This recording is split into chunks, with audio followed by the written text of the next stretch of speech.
Então, recapitulando. A gente vai corrigir hoje a seção 3 de Direito Civil. Eu vou explicar a seção 3 de Direito Constitucional. Esses materiais ainda não estão liberados no AVA de vocês.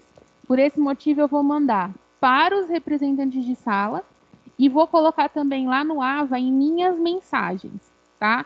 Então, todo o material agora eu vou colocar tanto para os representantes de sala, como eu vou colocar também em minhas mensagens, para vocês poderem ter nos dois lugares. A seção 1 e a seção 2 de Constitucional e de Direito Civil, vocês já protocolaram? Sim. Receberam o feedback, tá tudo bem? Eu recebi, tudo bem. Tá. Cirleia, já protocolou? Já sim. Recebeu o feedback, tá tudo bem?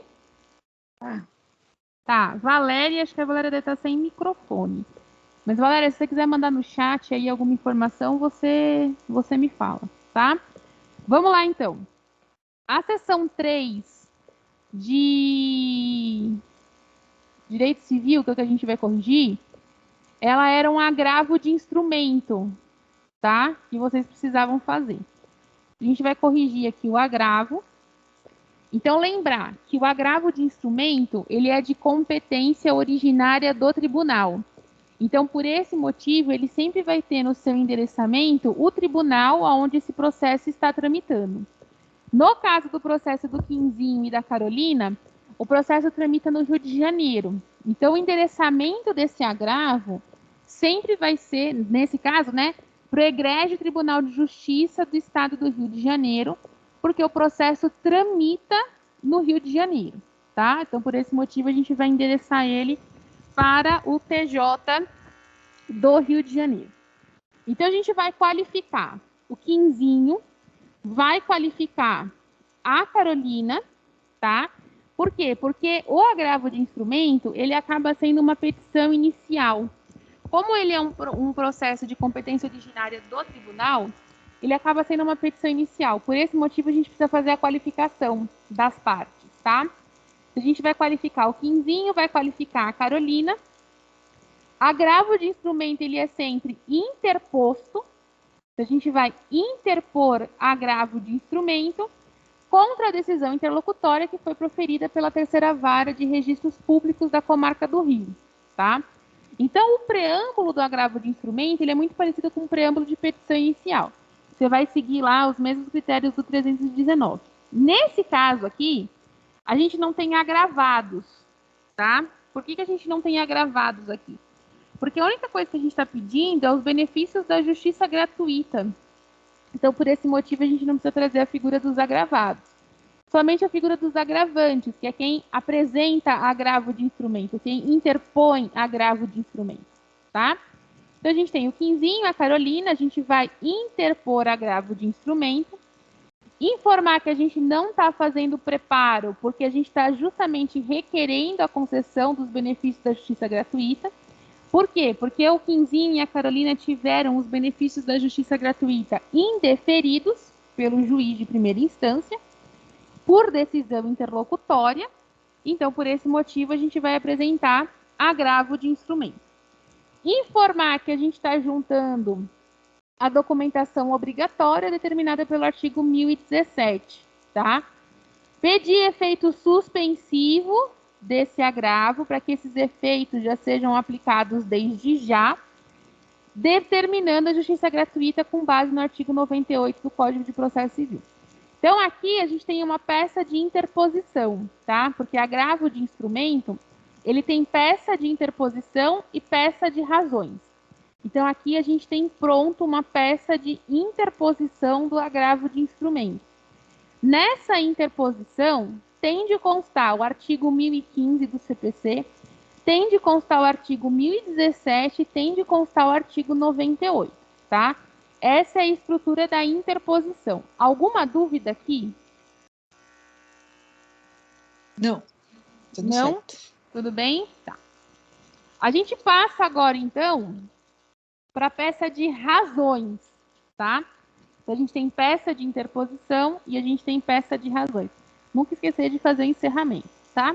Peça de razões. Sua peça de razão pode chamar razões de agravo, pode chamar razões recursais, do jeito que você preferir. Razões de agravo de instrumento, razões recursais, o que você se sentir mais confortável. Você só precisa informar para o juiz que você está apresentando razões, tá? Para que ele identifique que você teve peça de interposição e que você tem peça de razões nesse caso. A gente tem, então, a figura dos agravantes, tá? Então, os nossos agravantes aqui são o Quinzinho e a Carolina, tá? Então, informar que a gente está apresentando os agravantes, informar os números do processo de origem e em que vara que esse processo está correndo. Como a gente não tem o número do processo de origem, a gente não vai colocar. Você pode colocar X, como você pode colocar reticências nesse caso. Lembrar de fazer a saudação ao egrégio tribunal e a colém da Câmara, tá? E aqui é meramente uma introdução ao agravo, informando que a gente está propondo o agravo, tendo em vista uma decisão interlocutória que foi apresentada e que essa decisão interlocutória ela merece ser agravada, tá? E aí a gente então está proferindo o agravo porque a gente entende que ocorreu algum tipo de injustiça ou algum tipo de ferimento à legislação. Então, aqui, esses dois parágrafos é simplesmente uma introdução do agravo, tá? Nos fatos, resumo do problema. Nesse resumo do problema, é importante que você traga e frise bastante as informações da decisão interlocutória, tá? Então, faça o resumo do problema, levando muito em consideração a decisão interlocutória que está sendo, então, discutida, tá? Então, o resumo do problema não é para você resumir tudo que aconteceu até agora. Resume o problema, trazendo principalmente a decisão que está sendo agravada. No pedido, tá? O que a gente vai pedir? A gente vai trabalhar com a Lei 7.115 de 83 no parágrafo 1º. Por quê? Porque a decisão interlocutória, ela informa que a justiça gratuita não pode ser concedida porque foi apresentada uma simples declaração solicitando a justiça gratuita. O que não pode acontecer, porque tanto o Código de Processo Civil como a lei federal, ela informa que a mera declaração solicitando a justiça gratuita, então a declaração de pobreza, né? A declaração de pobreza, a mera apresentação de declaração de pobreza já é indício para a concessão da justiça gratuita. Então, o juiz não pode indeferir a justiça gratuita alegando que a declaração de pobreza não tem validade, tá? Então, qual que é o mérito do nosso processo? O mérito do nosso agravo refere-se ao requerimento da justiça gratuita. E nesse mérito, você vai ter que trabalhar com a Lei 7.115 de 83, seu parágrafo 1º, que informa que a declaração de pobreza apresentada e firmada pelo interessado presume-se sempre como verdadeira, a não ser que tenha prova ao contrário, e informar que a afirmação do requerente pedindo a justiça gratuita já é suficiente para que essa justiça gratuita seja deferida. Caso o juiz ache necessária a apresentação de mais provas, ele precisa pedir. Ele nunca vai poder declarar o indeferimento da justiça gratuita de plano, tá? Ele precisa sempre solicitar uma documentação, caso ele ache que a documentação só não basta, ele precisa sempre pedir documentação a mais, tá? Então, ele não pode simplesmente dizer assim, nego a justiça gratuita sem nenhum motivo.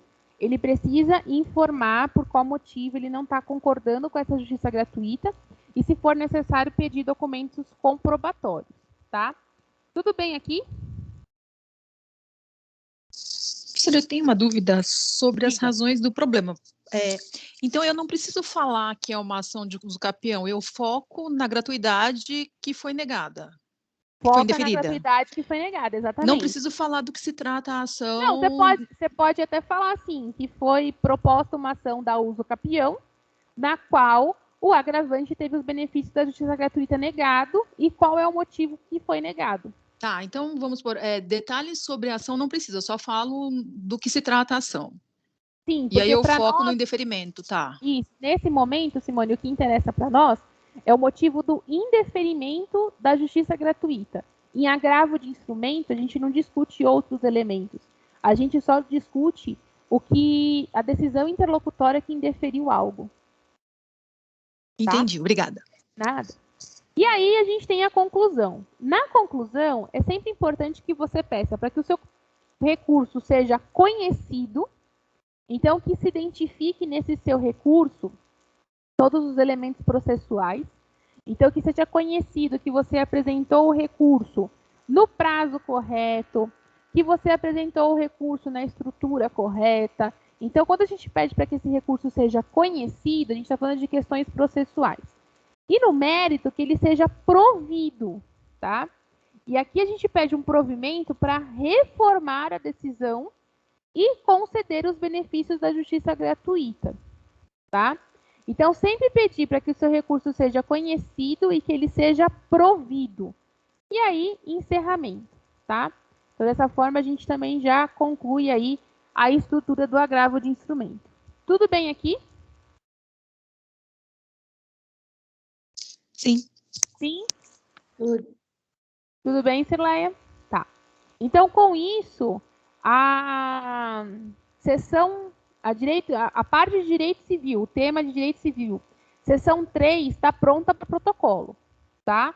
Então, esse protocolo já pode ser realizado, no máximo, até a próxima terça-feira, tá? Então, até terça-feira que vem, esse protocolo tem que ser realizado, porque a peça está pronta para protocolo, tá? Essa é a estrutura dela, só aí complementar com o raciocínio jurídico de vocês. Então, até terça-feira que vem, essa peça tem que ser protocolada. Tá? Professora, essa folha inicial de interposição é só em caso de agravo ou é quando é para o tribunal? A peça de interposição, ela é feita em todos os recursos. Ah, nos recursos, tá. Nos recursos, exceto embargos de declaração. Tá? Porque aí é feito... Porque o embargo de declaração, ele é apresentado diretamente ao juízo que proferiu a decisão. Entendi. Então, tá, então só quando for em grau de recurso. Isso, em grau de recurso, todos os recursos têm peça de interposição. Entendi, obrigada. Tá? Então, até terça-feira que vem, essa peça da seção 3 de Direito Civil tem de estar protocolada. A gente vai olhar agora os embargos de declaração. Os embargos de declaração é a seção 3 de Direito Constitucional. Tá? Então, vamos abrir aqui. A seção 3 de Direito Constitucional, ela pede a confecção de embargos de declaração. E aí a gente vai olhar como que funciona embargos de declaração. Embargos de declaração, existe uma grande discussão em volta dele, porque os embargos de declaração, eles não modificam sentença, tá? A intenção dos embargos de declaração não é modificar uma decisão, então eles não servem para modificar. Assim como nos recursos que a gente pede para que a decisão seja modificada, nos embargos de declaração, a gente pede para que sejam sanados vícios.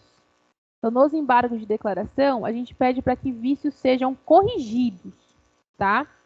Então, por esse motivo que a gente sempre tem sentença de embargos. E aí existe uma grande discussão do por qual motivo os embargos estão no rol dos recursos. Por que ele é visto como um recurso? Ele é visto como um recurso porque quando a gente pede uma modificação de decisão, a gente vai ter uma nova sentença sanando esse vício, tá? Então, por esse motivo, ele consta do rol dos recursos. Então, a intenção dos embargos de declaração não é modificar uma decisão. A intenção dos embargos de declaração é integrar a decisão que a gente já tem, sanando algum vício de obscuridade, contradição, omissão ou erro material dessa sentença, tá? Os embargos de declaração estão no rol do artigo 1022 do CPC. Então, leitura de código, cabe embargo de declaração contra qualquer decisão judicial para esclarecer obscuridade ou eliminar contradição, suprir omissão de ponto ou questão sobre o qual devia se pronunciar o juiz de ofício ou a requerimento e corrigir erro material, tá? Então, é para isso que serve embargo de declaração. Entendam o seguinte, a gente tem uma sentença, e aí essa sentença, ela tem algum tipo de obscuridade ou algum tipo de contradição, nós vamos, então, apresentar embargos de declaração. Nesses embargos de declaração, a gente vai ter uma nova sentença, que vai ser, então, integrada a essa primeira, tá? Então, por esse motivo, embargos de declaração não modificam decisão. Eles integram essa decisão, sanando eventuais vícios que são apresentados. Os embargos de declaração, eles não são interpostos para a instância superior. Os embargos de declaração, eles são interpostos para o órgão que proferiu a decisão. Então, se eu tenho uma sentença proferida por um juiz de primeira instância e essa sentença ela é omissa, eu vou apresentar embargos de declaração ao juiz de primeira instância.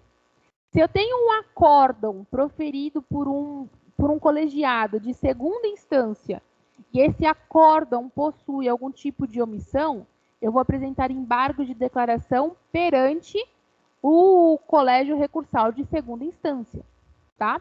Eu nunca vou apresentar embargo de declaração para a instância superior. É sempre para a instância que proferiu aquela decisão. Tudo bem aqui? Tudo. Tudo? Sim. Os embargos de declaração, a admissibilidade dele, ele vai ser sempre oposto. Então, a gente vai opor embargos de declaração por qualquer uma das partes. Pode ser oposto tanto pelo requerente como pelo requerido, tá? Sempre aquele que sentir que ocorreu alguma omissão, obscuridade ou um erro material vai opor os embargos. O prazo é de 5 dias, então, diferente dos demais recursos, que o prazo é de 15, os embargos de declaração têm prazo de 5 dias, a contar da intimação da decisão, tá? Em caso de embargos protelatórios, que são embargos apresentados apenas para protelar esse processo, pode ocorrer aplicação de multa de 2% até 10% do valor da causa. Então, se o juiz entender que os seus embargos eles são protelatórios, ele pode fazer aplicação de multa. Pode ser apresentados novos embargos, então eu posso ter embargos dos embargos, tá? Mas esses embargos dos embargos só pode ser apresentado se não foi admitido os 2 outros anteriores, tá? Então, eu posso ter embargos dos embargos. Não tem preparo no embargo, então eu não preciso fazer recolhimento de custas, não existe preparo no embargo. E se não for preenchido os requisitos de admissibilidade... Oi? Professora, quem faz esses embargos são o juiz ou o advogado? O advogado. Quem apresenta embargos são as partes, requerente e requerido. A gente apresenta embargos... O juiz também embarga? Não, juiz Não? sentencia, juiz não embarga. O juiz apresenta a sentença. Se da sentença dele eu achar que ele foi omisso em algum ponto da decisão, eu vou apresentar embargos. Então, os embargos eles são apresentados pelo requerente ou pelo requerido, pelo autor ou pelo réu. E é confeccionado por advogado. Juiz não embarga, juiz sentencia. Tudo bem, sim? Ok, obrigada. Tá? Então, não tem preparo.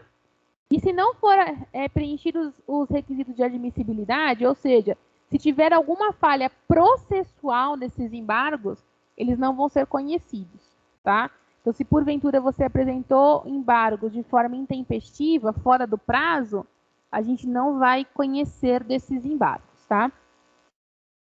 A fundamentação dos embargos estão no artigo 1022 do CPC. O que é, então, a obscuridade? É a falta de clareza nessa sentença. Essa sentença ela tem que ser redigida de uma forma que qualquer pessoa consiga entender o que o juiz está decidindo. Não precisa ser nenhum aplicador do direito para entender essa decisão. Então, a sentença ela precisa ser clara. Qualquer pessoa que venha a ler essa sentença consegue identificar o que está sendo julgado. Esses embargos também podem ser apresentados se a gente tiver alguma contradição, ou seja, se faltar alguma coerência nessa sentença.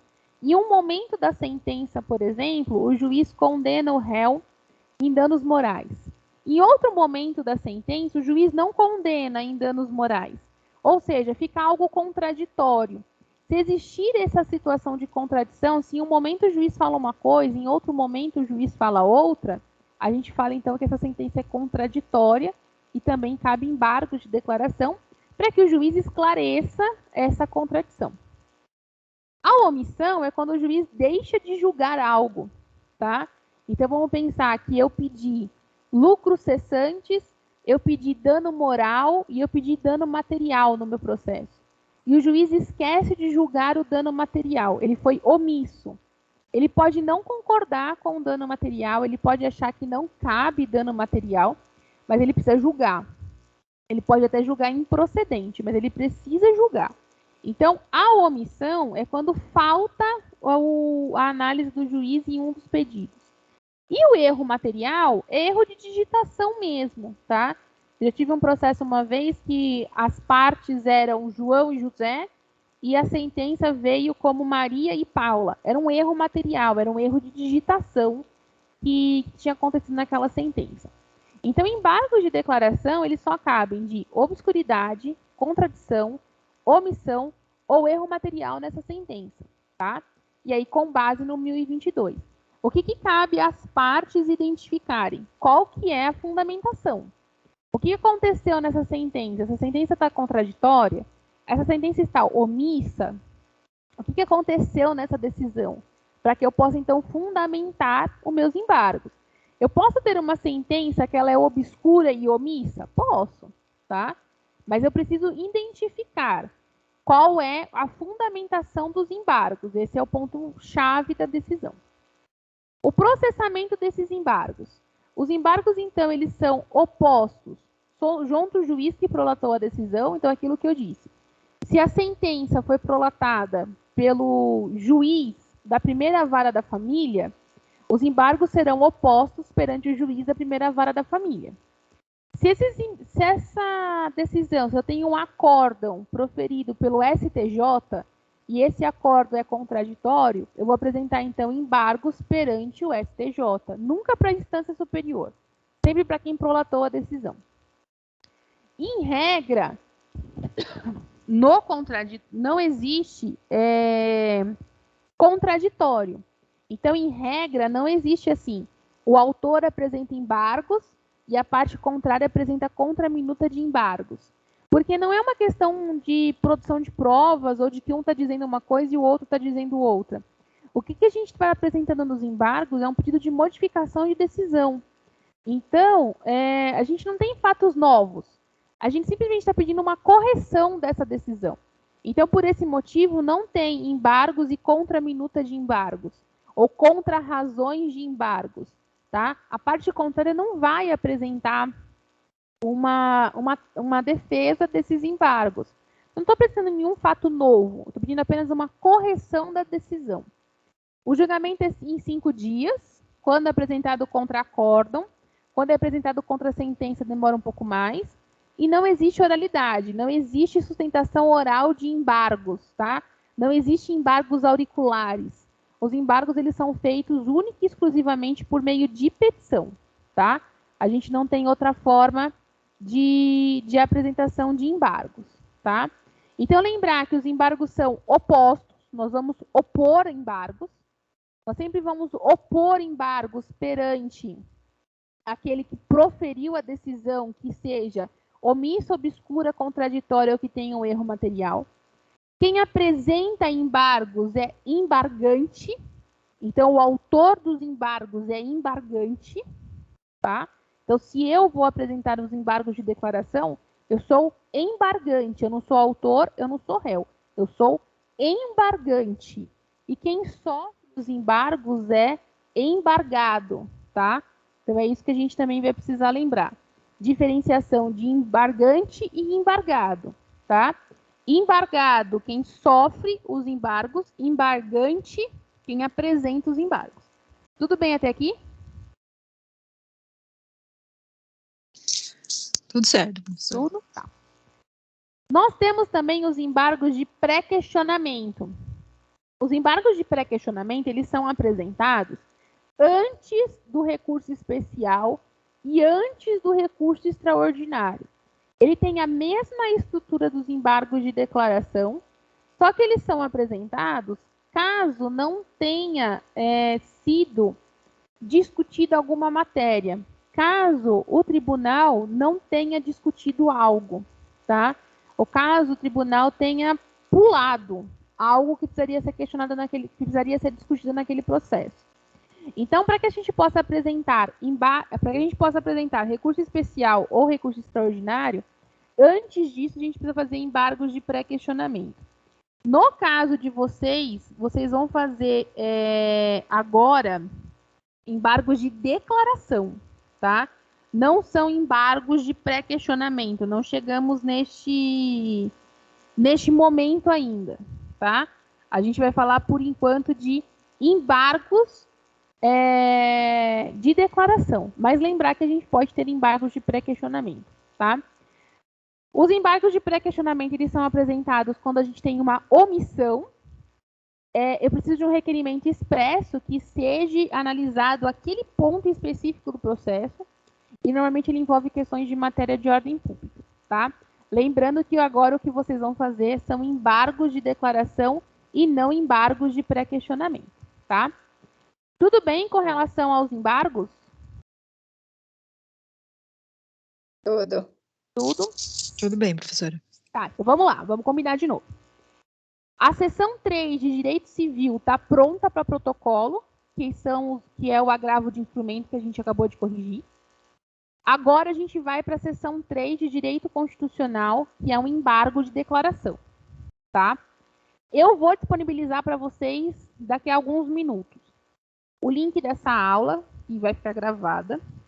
Vou disponibilizar a estrutura do agravo de instrumento e os slides dos embargos. Vou mandar tanto pelos representantes, como também vou colocar lá nas mensagens do AVA, tá? Para vocês também terem esse material lá. E vou liberar também Vou liberar também o material da seção 3 de Direito Constitucional, tá? Que ainda não está liberado no AVA. Tudo bem aqui, meninas? Tudo bem, professora. Então tá bom. Desejo a vocês uma boa semana, um bom almoço de domingo e a gente se encontra semana que vem, tá bom? Beijos. Obrigada. Obrigada, professora. Nada, tchau, tchau.